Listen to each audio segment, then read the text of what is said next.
Good morning, this is Monica Volkmar, taking a walk in the beautiful something ravine. I don't know what this ravine is called, but it's beautiful.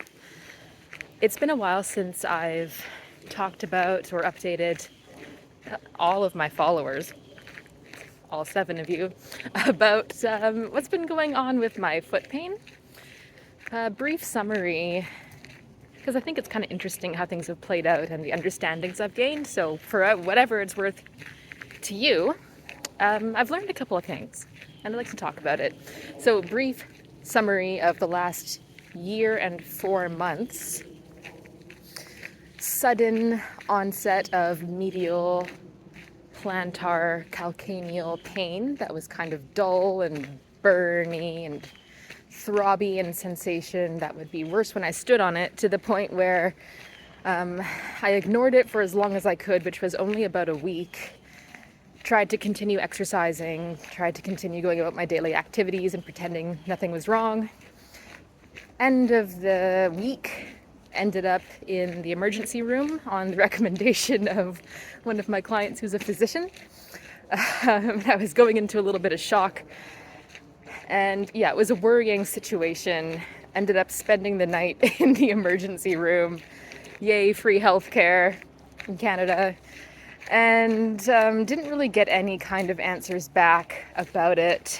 So then I kind of just started investigating things on my own with help from many intelligent practitioners here in Toronto and via the magic of the interwebs over Zoom. So where I'm at today, a year and 4 months later, is, as you can see, I'm walking and my mechanics are a lot better, but I still have symptoms. And in particular, when I'm standing, I can't really stand for longer than about 30 seconds with weight on my right foot before I get an increase in symptoms. So what's going on? What have I learned so far?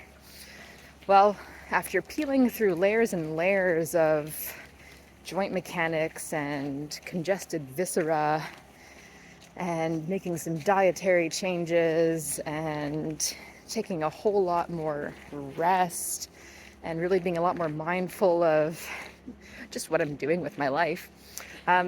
What's lingering now is quite a bit of compression and immobility around the S2-3 segments. So between the second and third sacral foramen, is that what you call them? Because the sacrum doesn't really have real articulation between the segments, but there's probably a little bit of joint play there. And anyway, nerves come out through these holes in the sacrum and need to be able to slide and glide, and with the immobility that is there,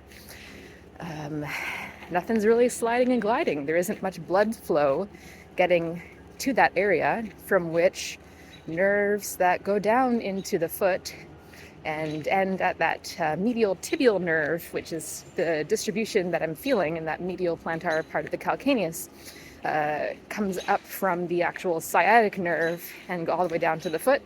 So that's the pathway that's being affected. And with this area not really receiving much blood supply, the question is there a little bit of injury to the nerves? And I don't know the answer to this. So my current question is, how much of this is now a game of patience, where I can absolutely notice a change in how I'm moving, a change in my joint mechanics. I'm walking a lot better. In fact, I'm just happy that I can walk without feeling like I'm damaging myself and having to lie down on the floor for an hour to recover after every time I try to walk. So that's a positive, but it's just interesting to me how, in spite of mechanical changes, I still have symptoms that are very, very slow. The rate of change in my symptoms are much slower than the rate of change of my mechanics. So I'm overall optimistic about that, but I don't know what is an appropriate expectation on how much can I recover and how long will it take to recover. And, I'm full of hope. So I absolutely believe that I can fully recover. It's just a matter of when, whether that's foolish hope or not. So the name of the game right now is encouraging blood flow to the area, and my thoughts on that are, as my mechanics are improving, meaning that the S2-3 area and the whole lumbo-pelvic hip area improves its options for movement and joint mechanics as I'm walking, then in theory that is creating more balanced movement in the area and allowing for more open space in that area for blood flow to come and for the blood flow to profuse into the nerves and start to allow for some nerve healing. And nerves take a while to heal from what I've learned. And again, I am not even sure if I have any damage to the nerves, because last year when I went to do some nerve conduction testing, which would have informed me as to whether I have actual nerve damage or not, I couldn't complete the testing. I got through about 10 minutes and started having a panic/rage attack because of how painful it was. And I made a video about that. It was not a good experience. Apparently I'm one of the minority. I think the technician said about 10% of people have this kind of reaction to nerve conduction testing, where it just sends you into a tizzy because of how painful it is. So I had to ask the technician to stop. He stopped, thankfully, and then kind of just left me alone in the room for 5 minutes while I was hyperventilating, trying to calm myself down. The doctor came in next and was very empathetic and informed me of my options. He said, you can continue with the testing and then we'll get some information, or you can choose to not do the testing and then we'll not have the information. And for me, it was a no-brainer. I would rather live with this nerve pain than go through that testing again. And that's just me. So I'm happy not to have the information, because in reality, even if I had that information, I would probably be doing the exact same thing I'm doing now. It's similar to getting an MRI or an X-ray, which I haven't done yet, and I might do because I'm just kind of curious, but having the information, either it would confirm my suspicions or it would show nothing. And either way, I would probably continue to do the same thing, which is use a movement-based approach to restore the motions to my body that I'm currently not able to do, with that goal I mentioned of restoring or returning blood flow to the area to start to heal the nerves. So that's where I'm at. So I'm exploring a lot of, just experimenting with a lot of ways of creating movement through that S2-3 segment, which is really not that easy to do.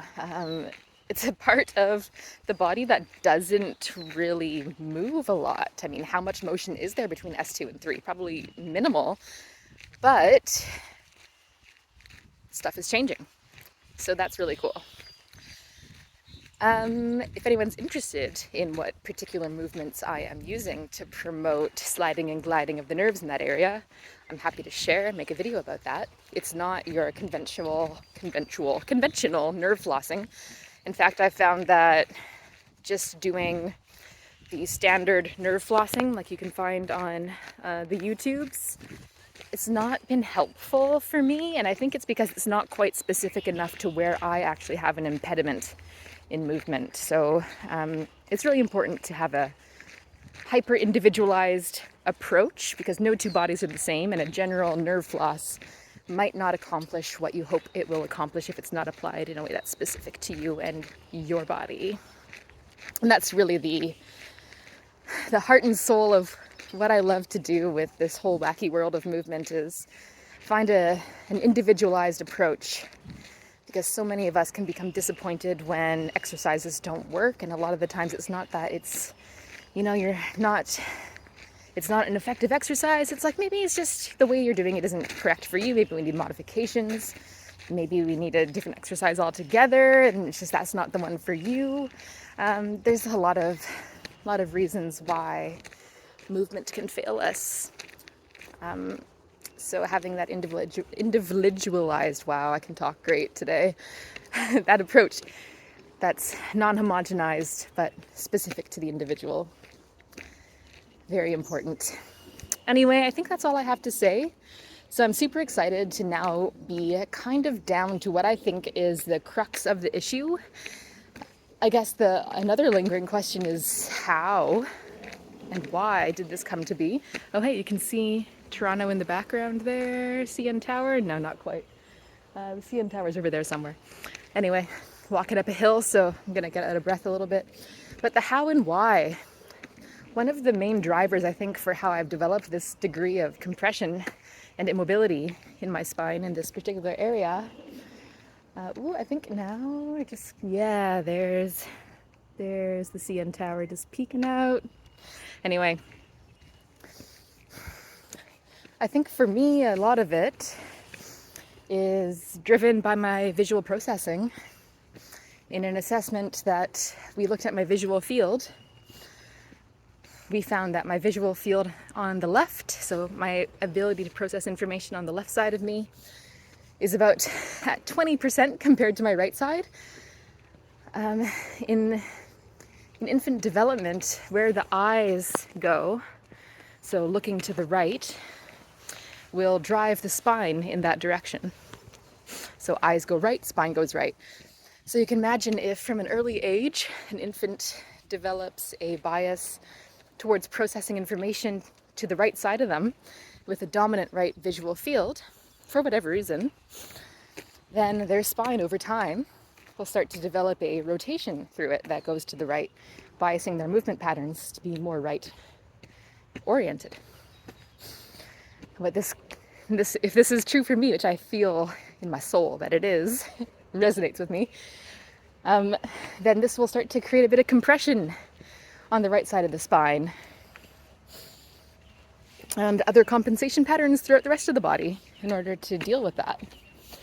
So a big thing for me is also to make sure I am not just trying to mobilize the stuck joint segment in my sacrum, but also to make sure that holistically I'm not continuing to be driven into this right rotation pattern that's compressing the area in the first place. So I'm doing a lot of work with my eyes, trying to gain access more to my left visual field, and trying to encourage some rotation to the left with my spine to help my center of gravity, my center of mass, actually be able to get more into my left leg, which has been really cool. As I'm walking right now, I feel a lot of new sensation in my left foot because of how much more I'm putting my weight through it. So little mechanical things like that give me a lot of hope. And this is why I feel strongly that we ought to be aware of our mechanics.